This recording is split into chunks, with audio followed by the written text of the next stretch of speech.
उदाहरण 2 देखेंगे। कहा गया है इसमें x की घात 2 माइनस 1 बटे x स्क्वायर dx। कहा गया है इसका समाकलन क्या होगा, पहले को हम सरल कर लेंगे। x की घात 2 बटे x की घात 2 माइनस 1 बटे x की घात 2 dx। ये हो जाएगा, हल करेंगे तो हमको मिलेगा एक माइनस, इनको भेज देते हैं ऊपर, तो हो जाएगा x की घात माइनस 2, x की घात माइनस 2 dx। ये हो जाएगा 1 dx और ये हो जाएगा माइनस x की घात माइनस 2 dx। 1 dx किसका समाकलन, किसका अवकलन करने पर हमको एक प्राप्त होता है, हमें x का अवकलन करने पर एक प्राप्त होता है। तो जब x का अवकलन करने पर एक प्राप्त होता है तो एक का समाकलन करने पर हमें x प्राप्त होगा, मतलब x माइनस, यहां देखा जाए क्या मिलेगा हमको, यहां पर हम सूत्र का प्रयोग करते हैं x की घात n समाकलन x की घात n प्लस 1 अपान n प्लस 1। जब इसका हम प्रयोग करेंगे तो हमको मिल जाएगा x की घात माइनस 2 प्लस 1, x की घात n है, के साथ लिखा माइनस 2 और प्लस 2, x की घात माइनस 2 और बटे नीचे क्या है प्लस 1, तो माइनस 2 प्लस 1 और प्लस c जो कि स्वैच्छ अचर होता है, तो x माइनस, यहाँ पर जब हम हल करेंगे तो हमको मिल जाएगा x की घात माइनस 1, x की घात माइनस 1 बटे नीचे हमको मिल रहा है माइनस 1,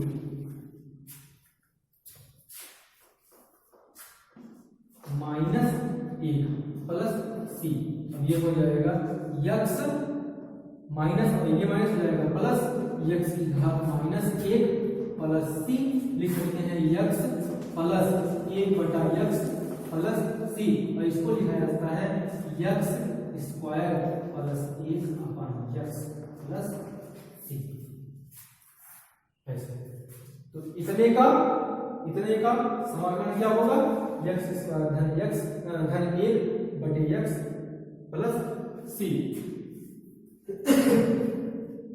इसी प्रकार से एक और उदाहरण देखते हैं, x की घात 2 बटे 3 धन 1,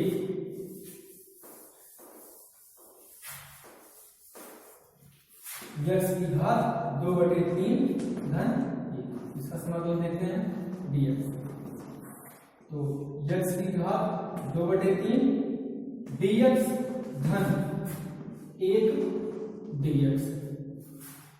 यहां पर सूत्र का प्रयोग करते हैं x की घात n प्लस 1 अपान n प्लस 1 का, यहां हो जाएगा x की घात 2 बटे 3 धन 1 बटे नीचे होगा n धन 1, n के स्थान पर है 2 बटा 3, 2 बटा 3 धन 1 और ये हो जाएगा प्लस x और प्लस c। यहां हो जाएगा x की घात 2 और ये 3 5 बटा 3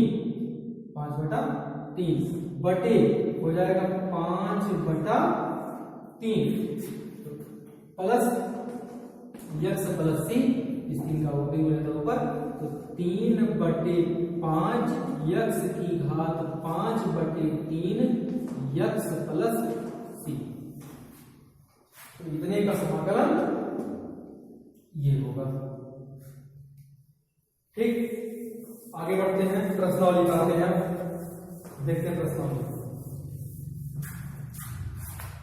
7.1, प्रश्नावली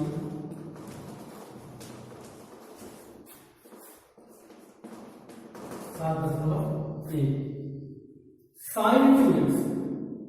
कहा गया है साइन 2x का निरीक्षण विधि द्वारा प्रतिअवकलन ज्ञात कीजिए। तो निरीक्षण की तरह क्या करना है, अब देखते हैं साइन x किसका अवकलन होता है, साइन x किसका अवकलन होता है, cos x का अवकलन होता है minus sine x। cos x का अवकलन होता है माइनस साइन एक्स। अब माइनस साइन एक्स, तो इसका मतलब हुआ कि अगर हम minus cos x dx minus cos x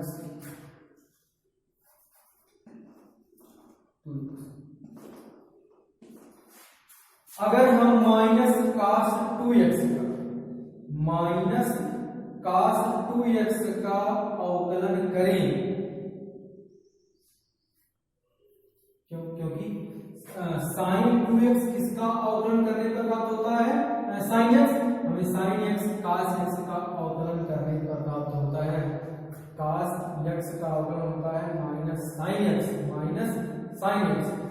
तो माइनस cos 2x का अवकलन किया जाएगा तो हमको मिलेगा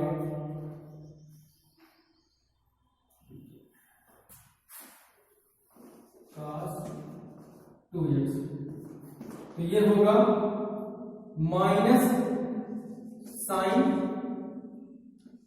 2x cos 2x का अवकलन जब करेंगे हमको मिलेगा minus sign 2x minus sign 2x, और जब 2x का हम अवकलन करेंगे तो यहीं पर हमको मिल जाएगा 2, तो cos 2x का अवकलन होगा माइनस 2 साइन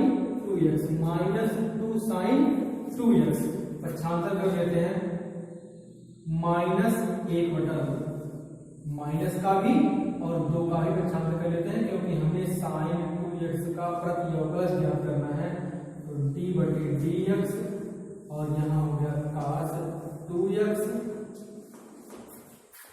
बराबर बचा है sin 2x, इनको अंदर भेज देते हैं, d/dx minus 1/2 cos 2x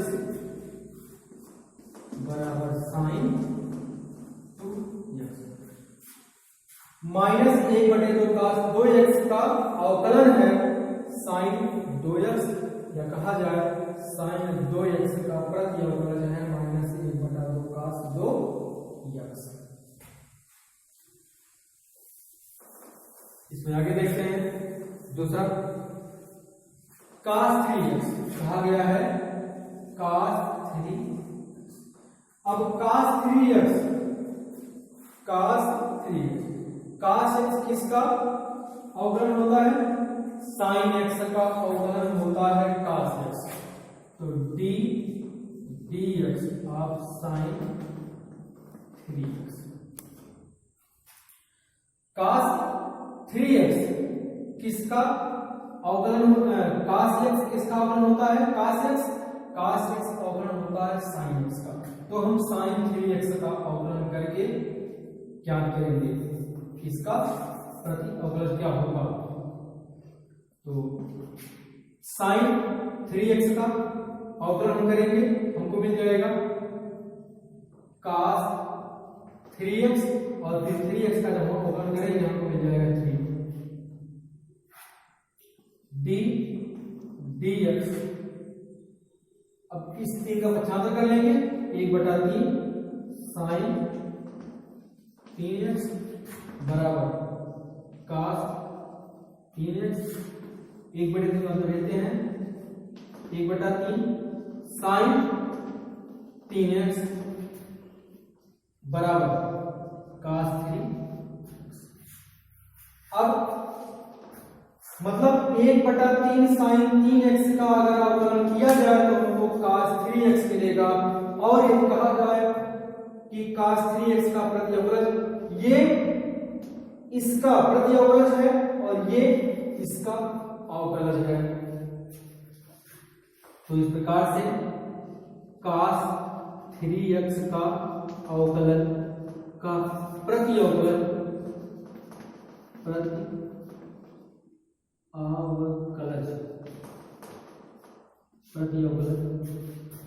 1/3 sin 3x होगा।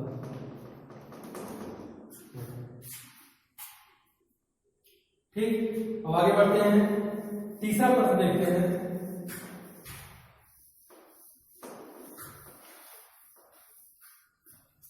तीसरा प्रश्न देखेंगे, इसमें है e की घात 2x।